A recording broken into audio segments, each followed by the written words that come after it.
As I complete my year of service as the chair of the NACUBO board, I want to offer my personal thank you to each member of the board. I also want to thank the NACUBO staff for their support and dedication to higher education and to all business officers over this past year.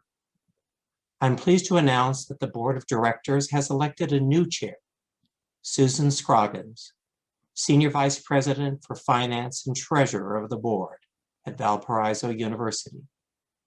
Susan has been a member of the NACUBO Board of Directors since 2017. This year, she chaired the Ad Hoc Committee on Governance. She's also a past president of NACUBO, the Central Association of College and University Business Officers. Over the past few years, I've had the opportunity to begin to know Susan.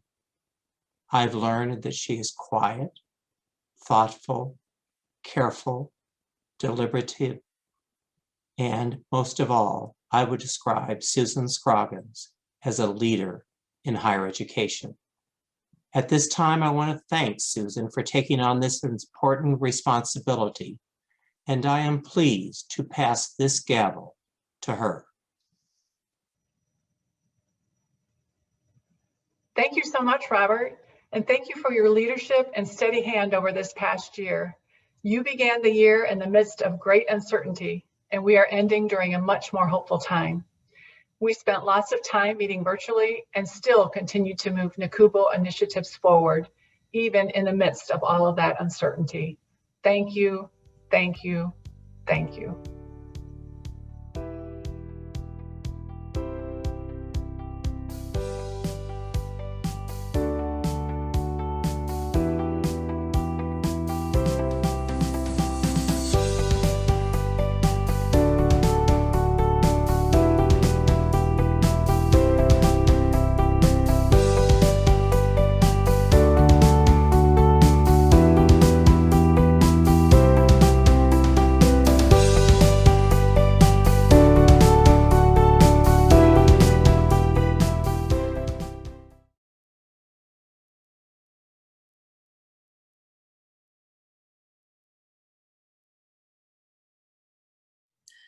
Susan, congratulations on becoming NACUBO's new board chair. I'm excited about continuing to work with you next year in that new role. But before we begin a little longer conversation, I wonder if you could take just a minute or two and introduce yourself to our members. Well, thank you, Susan. Hello, everyone. I'm Susan Scroggins, the Senior Vice President for Finance and Treasurer at Valparaiso University in Valparaiso, Indiana. Many folks may know us simply as Valpo. I started my career at Valpo in 1996 and have served in several roles, from Assistant Controller and Controller, Associate Vice President, and now as Senior Vice President and Treasurer. Prior to joining Valpo, I worked in public accounting and held lead financial positions in both the manufacturing and retail sectors. Valpo is located just an hour's drive from Chicago. We're tucked away in the northwest corner of Indiana, and we're just a stone's throw from the southern tip of Lake Michigan and the famous Indiana Dunes National Park. We were founded in 1859 as an institution that pioneered coeducation. We were originally dubbed the Valparaiso Male and Female College. Today, we enroll about 3,000 students who study in our beautiful 350-acre campus. And while we have nationally recognized professional academic programs, what many people generally may remember about Valpo is the 1998 run in the NCAA men's basketball tournament, which still gets national coverage during March Madness, particularly the game-winning three-point shot by Bryce Drew, who was our coach's son. That's really interesting. I love all those details about Valpo, but the one thing that I'm really fascinated by is the early entry into coeducation. To me, that's remarkable. And it does make me think, as you and I sit here as the leaders of a national higher education association, what can we be doing to ensure that we have more leaders in higher education who are women, people of color, members of the LGBTQ community? What are your thoughts on that? Well, I would begin by emphasizing, of course, the importance of mentors, sponsors, and others who promote us, they guide us, and sometimes have to push us along the way. For me, these relationships were formed mostly in very natural ways through colleagues at work and through my involvement in other organizations like NACUBO and CACUBO. But I know more formalized mentorship programs also work. But in any case, I do think we all need to be more intentional about forming these relationships when we see top talent and unique perspectives. I think it's also important to develop a supportive network to talk through uncertain times and the challenges and potential actually opportunities we all face, particularly if we're facing them for the first time. I've been able to develop networks while at Valpo, but I've also developed important networks outside of the workplace, including the relationships that I have through CACUBO, NACUBO, NACNU, and other groups. These networks, for me, provide a safe place to talk through challenges and gain new perspectives. And I think I have used those networks more this year than any year before. I also believe professional development and leadership opportunities on our own campus and through organizations like NACUBO and the regions are imperative. I have certainly benefited by these programs, not just for the rich content and education they provide, but also for the exposure and the networking opportunities that they provide. And give you an example, I'm super proud of the continued success of the NACUBO's Fellows Program, which has been in place for a while, but I can't wait to see the fruits of the new Emerging Leaders Program. I was excited to see the new program enrolled more than 70 participants this first year. And I know NACUBO strongly encouraged candidates from underrepresented groups to apply for that program. And I think I did my own little homework and manually counted about 45 women of the 70 plus on the roster. So that's just fantastic. And this is laying the groundwork, really important groundwork that we need to diversify the chief business officer pipeline.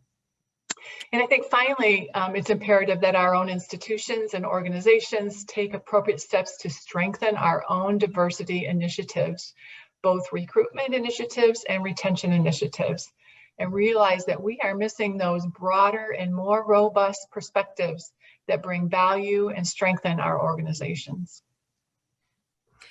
Well, let's shift gears a little bit and talk about COVID. And some of the lessons learned. Now, I know that there was a lot going on all at the same time, just to make sure that everybody on campus was safe and that classes, education could continue. But I wonder if you could think a little bit and talk to us about lessons learned from that, and what do you think some of the things might be that continue forward that we learned from COVID? Yeah, that's a great question. And thank you. And it's just a big wow. So much creativity and so much resilience at our institutions this year. I could have never imagined that we would be able to move to a virtual delivery of coursework in such a short period of time, seemingly overnight for us on our campus. Was everything perfect? No, absolutely not. But the teamwork and the camaraderie that was on display was simply amazing. And for me, it was also really encouraging to watch as our emergency response team came together after so many years of drills and role playing and tabletop exercises and subsequent hot washes. Each response team member on our campus took complete ownership and shared their unique talents and expertise to make the best decision for our institutions during the year, sometimes with just really very, very little information. We felt like we were operating in a black box on several occasions, I know. But to your question, there are things I do hope we keep post-COVID. I'm guessing this is the same for everyone who's listening to this broadcast today.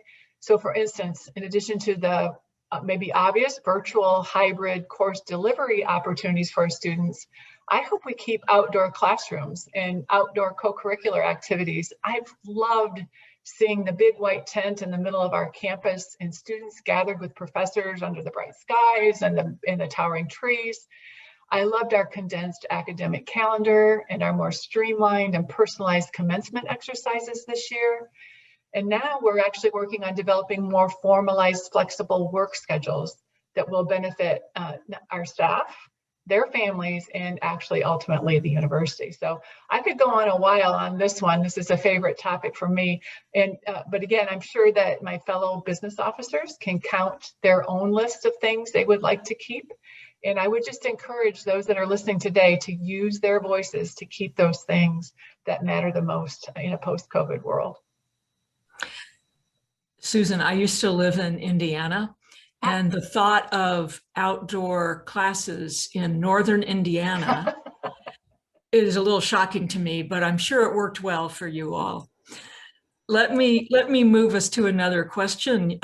What are your thoughts about becoming the new NACUBO board chair? And I wonder if there are things that you have on your mind for the upcoming year. Absolutely. I'm so excited, Susan. Thank you. I just think a little over a year ago, as we were all facing the pandemic uncertainties, NACUBO focused on striking that balance between the immediate needs and the longer term needs of the organization. And I think as a result, the NACUBO board took a really hard look at the budget, and we implemented many of the same strategies at NACUBO that our members deployed to weather the crisis. And a lot of truly difficult decisions were made, I think, by everybody.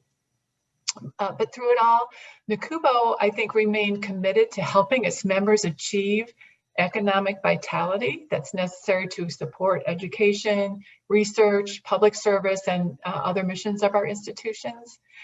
And I truly, truly have marveled at the creative convening and communication the association developed to deliver just-in-time information and to leverage expertise among our staff, among our members, and among our business partners in the face of this pandemic. So really kudos to the NACUBO staff. And looking ahead, as we enter the third year of NACUBO's strategic plan, I'm excited about what we can do now to help support business officers in their essential and seemingly ever expanding roles. And I know the listeners today understand that ever expanding roles description. There's much more to do. We need to continue our focus on building a more diverse and inclusive pipeline, like we discussed earlier. We need to better equip our business officers to be strategic leaders. We need to support our institutions in becoming more data informed. And last, but certainly not least, we need to continue to advocate for the value of higher education and the difference that our institutions make in the lives of others every single day. Susan, thank you. That's a great working list for us, and I look forward to working with you to take all of that on. And just thank you so much for what you do for NACUBO, for our members, and for higher education. I look forward to working with you next year. Thank you, Susan, and thank you for your leadership as well.